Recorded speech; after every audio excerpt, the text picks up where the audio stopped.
आज आपण काकडी प्लॉट पाहायला आलेलो आहे. एक काकडीमधला दर्दी माणूस, अनुभवी आणि एक काकडीमध्ये चांगलं काम केलेले अग्रगण्य व्यक्तिमत्व आमचे कुंभोज भागातील प्रगतशील शेतकरी आज यांना भेटणार आहे.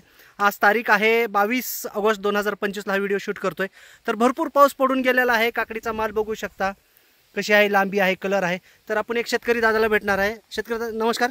नमस्कार. तुमचं नाव? सुभाष देवदास सुवासे, हां. कुंभोज, हां. तालुका हातकणंगले, अच्छा. जिल्हा कोल्हापूर. कुठली व्हरायटी केली आहे? NS 103 नामदारीची 103 व्हरायटी केलेली आहे. कशी काय वाटली? चांगली आहे.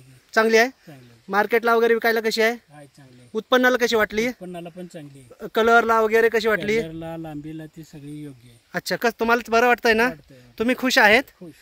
तर अजून आपण ह्या शेतकऱ्यांकडे अजून आमचे काकडीमधले एक अनुभवी व्यक्तिमत्व दादाजी पांडवसाहेब यांचंही आपण याबद्दल मत जाणून घेणार आहे. तर त्यांनाही भेटूया. नमस्कार दादा. नमस्कार. कसं वाटलं? NS 103 व्हरायटी चांगली आहे. हां हां हां. आणि उत्पन्न पण चांगलं आहे काकडीचं. अच्छा. आणि व्हरायटी चांगली आहे. हां हां हां. तर शेतकऱ्यांना काय सांगणार? नाही, NS 103 करू शकता. हां हां हां. आणि ॲव्हरेज पण चांगला आहे. ॲव्हरेज करणं सेटिंग जर बघितलं काकडीचं तर सेटिंग सुद्धा चांगला आहे. एवढा पाऊस सुद्धा होऊन सुद्धा हां हां हां. सेटिंग चांगला आहे. अच्छा. कलर आणि ग्रोथ चांगला आहे, कलर चांगला आहे काकडीचा. ठीक आहे, ठीक आहे. धन्यवाद दादा.